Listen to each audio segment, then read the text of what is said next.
جرابوں پر مسح کرنے کا حکم، کیا جرابوں پر مسح کرنے سے پورا وضو ہو جاتا ہے یا نہیں؟ جبکہ اکثر جہاں ہم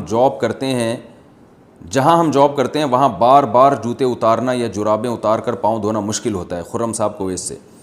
یہ بھی 15ویں صدی کی ایک بدعت ہے جس کا اس صدی سے پہلے کہیں کوئی ثبوت نہیں ملتا کہ عام جرابوں پہ بھی لوگ مسح کرنے لگے، اور بعض علماء نے اس کے جواز کا فتویٰ دیا ہے، لیکن یہ اجماع امت کے خلاف ہے۔ چاروں اماموں کا اجماع ہے کہ موزوں پر مسح کے لیے کچھ شرائط کا پایا جانا ضروری ہے، اور ان چاروں فقہ کے نزدیک یہ جو آج کل جو ساکس ہم پہنتے ہیں ان پر مسح بالکل جائز نہیں ہے۔ اس کی بڑی وجہ یہ ہے کہ جتنی احادیث، قرآن نے سب سے پہلے پاؤں دھونے کا حکم دیا ہے، اور یاد رکھیں جب قرآن میں کوئی حکم آتا ہے تو اس حکم سے اختلاف کرنے کے لیے کوئی بہت مضبوط اور واضح دلیل ہونی چاہیے۔ تو خفین کے بارے میں تو دلیل واضح ہے، خفین کہتے تھے چمڑے کے موزے،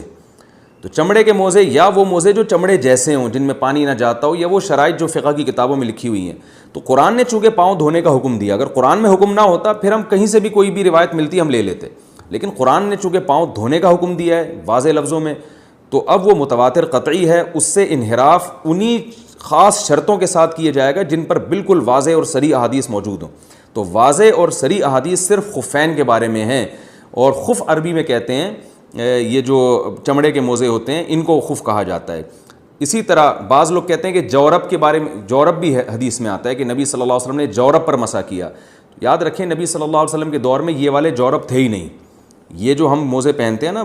بوٹ کے میں، جس سے جو پہلے بوٹ میں یعنی جو پہلے اوپر بوٹ پہنے جاتے ہیں جوتے اور اندر جو باریک موزے پہنے جاتے ہیں، یہ نبی کے دور میں تھے ہی نہیں۔ تو نبی ان کے بارے میں فرمائیں گے کیسے؟ صحابہ کرام جو موزے پہنا کرتے تھے وہ تو جوتوں کے بغیر بہت لمبی اس میں وہ پیدل چلا کرتے تھے، بہت لمبی واک کر سکتے تھے، وہ اس میں سفروں پہ چلے جایا کرتے تھے وہ موزے پہن کے۔ تو یہ جو